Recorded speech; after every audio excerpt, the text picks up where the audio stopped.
Good morning students. हमारा lesson from the diary of Anne Frank, इसके हम काफ़ी क्वेश्चन आंसर डिस्कस कर चुके हैं, लेकिन इसमें एक लॉन्ग क्वेश्चन और है जिसमें एनी फ्रैंक के टीचर ने उसको ऐसे लिखने के लिए दिए थे। बिकॉज एनी फ्रैंक क्लास में बहुत ज़्यादा टॉकेटिव थी, बहुत ज़्यादा बोलती थी। इस वजह से टीचर ने पहला ऐसे दिया। एनी फ्रैंक सक्सेसफुली उसको लिख करके लाई। इसके बाद फिर बोलती थी क्लास में, फिर दूसरा ऐसे दिया, इसके बाद फिर तीसरा ऐसे दिया। इस तरह से 3 ऐसे दिए। ये तीनों ऐसेज हैं, ये अलग अलग शॉर्ट क्वेश्चंस में भी आ सकते हैं, और मैं अभी एक लॉन्ग क्वेश्चन डिस्कस करवा रही हूँ जिससे शॉर्ट भी क्वेश्चन बन जाएंगे और एक लॉन्ग भी है। Let's start. Describe the 3 essays written by Anne Frank. Anne Frank के द्वारा लिखे हुए तीनों जो एसेज हैं उनका वर्णन करो। Anne Frank was in the habit of talking in the class. Anne Frank को क्लास में बहुत ज़्यादा बोलने की हैबिट थी, आदत थी। हर maths teacher mister Keesing was annoyed with her. उसके मैथ्स के टीचर मिस्टर कीसिंग उससे एनॉयड थे। एनॉयड मीन्स नाराज थे। वन डे, एक दिन, mister Keesing gave her extra homework as a punishment. एक दिन मिस्टर कीसिंग ने उसको एक्स्ट्रा होमवर्क सजा के तौर पर दिया। He asked her to write an essay on the subject a chatterbox. उन्होंने उससे कहा एक ऐसे लिखने के लिए जिसका सब्जेक्ट विषय था a chatterbox. She give amusing arguments in her essay। लेकिन उसने अपने ऐसे में अम्यूजिंग आर्ग्यूमेंट्स दिए। अम्यूजिंग हम कह सकते हैं मनोरंजनात्मक, आर्ग्यूमेंट्स मीन्स तर्क दिए। She wrote that it was a trait of student to talk. उसने कहा कि यह ट्रेट मीन्स गुण, कि बात करने का तो एक स्टूडेंट का ट्रेट था, गुण था।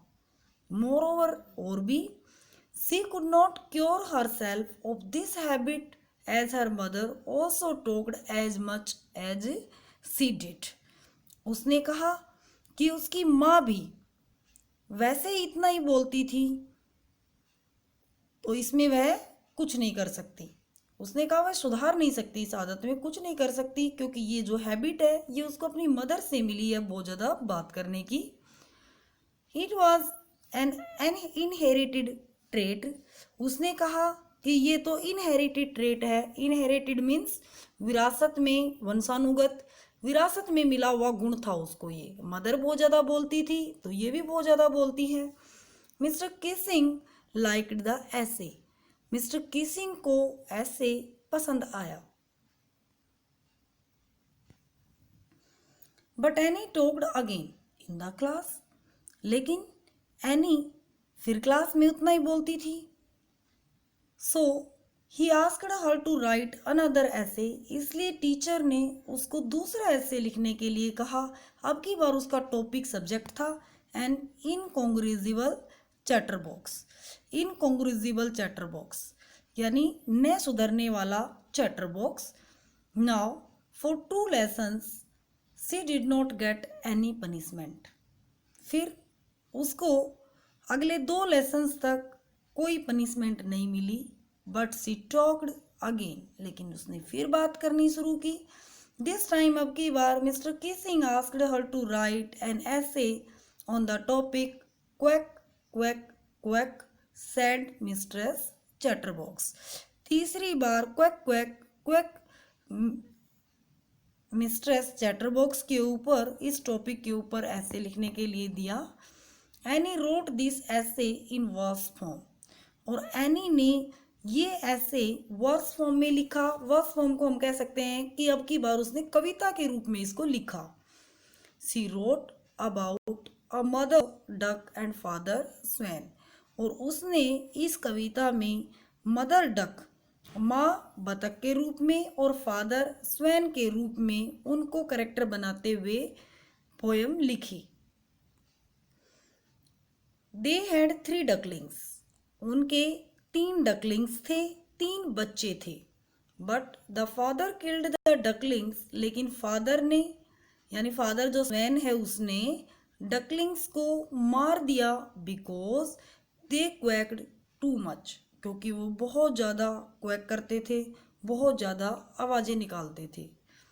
Mister Keesing liked the essay greatly, mister Keesing को ऐसे बेहद पसंद आया। He read it out to the class, उन्होंने इसको क्लास के सामने पढ़ा। He read it to other classes also, और दूसरी क्लासों को पढ़कर भी सुनाया। After that he stopped punishing again Anne, इसके बाद उन्होंने एनी को सजा देना स्टॉप कर दिया, बंद कर दिया। ये क्वेश्चन आपने अपनी कॉपीज़ में लिखना है, याद करना है और होमवर्क भेजना नहीं भूलना है। Thank you.